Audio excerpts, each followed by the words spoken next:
Winterfox's first win of the series.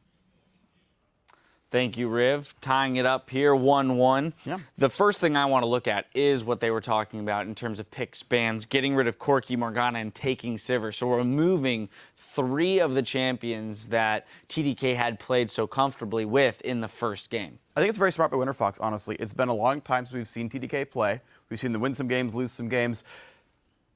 And, of course, they prep for this match. And you're like, okay, what do they come out with? What do they think is strongest? And, oh, okay, a whole different set of champions. Let's go remove those. You know, you compare that to what happened in the Dignitas series where I think Fusion banned intelligently. They know what they know what Dignitas plays. Okay, ban the Annie. Oh, okay, Ziggs is big. Okay, right, and they start adding the bans in, right? Similar kind of thing here. Winterfox is very smart to keep changing up what is actually big, what's actually working. In a game like this, you expect, okay, we'll just kind of keep the bans the same now. Yeah, absolutely. So, I mean, that was good on Winterfox for recognizing that. I want to move into the early stages of the game here.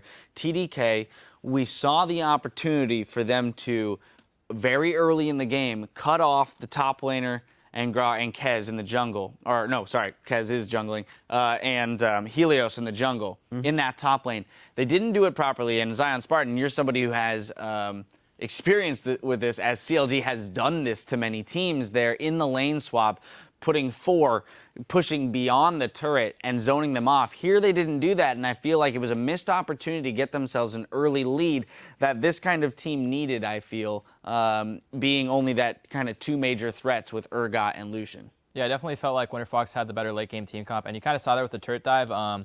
They let Helios and Avalon walk under the turret.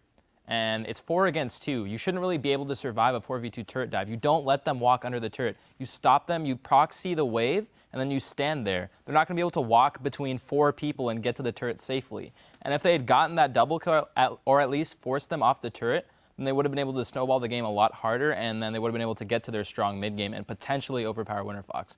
But you saw that Ziggs pick coming in really strong, and since they didn't get that tower dive off, things went south really quickly. Yeah, I have to say the Ziggs pick, in response to what I was asking you guys in the last segment as to whether or not he could get to those kind of farm AoE champions, well, he's proven that he can. Impressive score lines from both him and Altec. So stepping up big there, that's what TDK was saying they're going to have to look out for. Yeah. Well, all right, they've stepped up. So what's TDK going to do in response, I guess? I mean, TDK needs to clean up the games a little bit. I do want to touch on, you talk about the mid laners real quick, because now both times we've seen a very aggro matchup, right? Urgot into Ziggs. Urgot can try to bully his opponent out, but hey, props to Pobelter. Both mid laners now in disadvantageous matchups have survived the laning phase and just gotten farms. So hey, both mid laners doing a good job of having a disadvantageous matchup.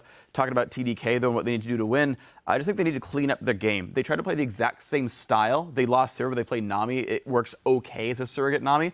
Problem is their positioning was so bad that they couldn't keep that squishy backline alive, right? You still have the slow burn Mundo, you still have the slow burn frontline jungle Gragas here, but when your damage dealers drop away in the team fight, then you can't make that comp work anymore. And it was a positioning error. I think compositionally they were okay-ish. Maybe you drop the Ziggs ban in and try to remove some of that power, but I mean, they didn't do anything like really very different. Well, let's jump into our replay, which is 22 minutes into the game. 3-0 for Winterfox in the Dragon. We're going to pull that up for you, Freak. I'm going to have you take this one.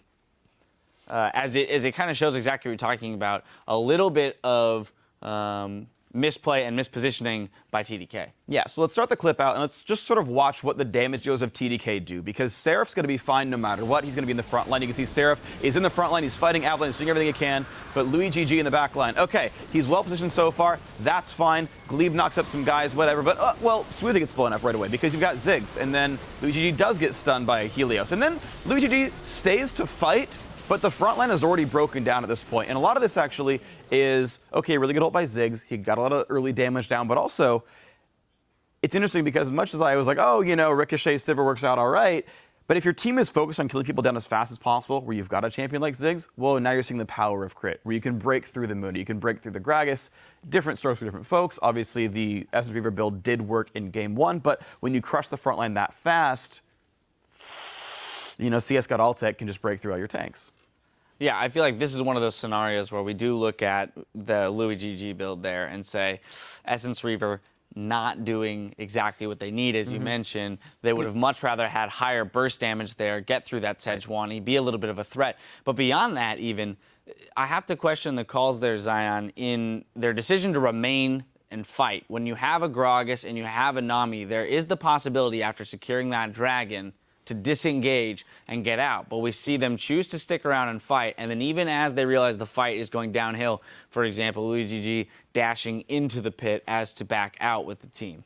Yeah, I mean, that fight itself wasn't actually the best example. There was a fight later on in the game where, like, just Urgot and Lucian just get hit with the 2-man Sigil, and it's gone right there. That was just a simple fact that, well, look, Ziggs has a lot of burst. He got a lot of damage right then.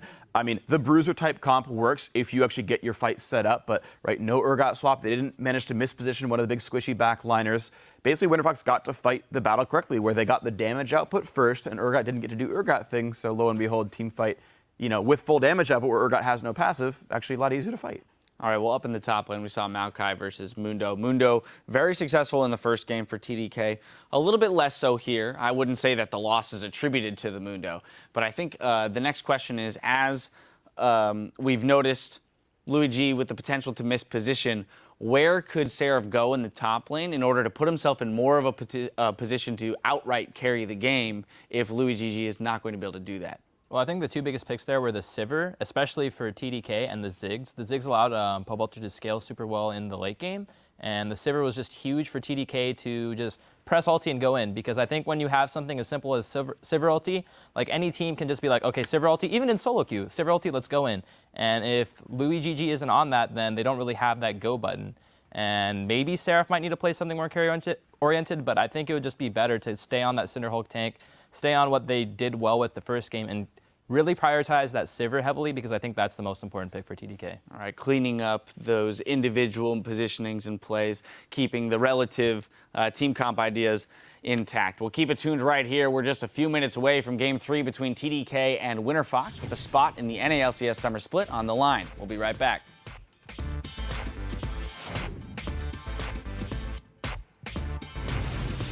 My mind is telling me no, but my body is telling me yes. What the in the back line can stay Seraph's there. not dead. Here comes Louis now with the damage, piercing light through Avalon as well as Glebe. They get taken down. Watching team fight. Grass. Lucian. Ignite Mundo. I'm a guy. Grass. Good. Lucian, do flash. Lucian. Nice. Good. Straight for Alltech. He gets flipped around and flashes to the outside. Blown up is Louis XGG, but Alex is also getting hit up in the fray. Alltech's getting hit up here, but I think he is just going to shred Alex each down. He does so. Kez is going to be the next focus. Pobelter 706, Alltech 605. Those two lanes flourish this game.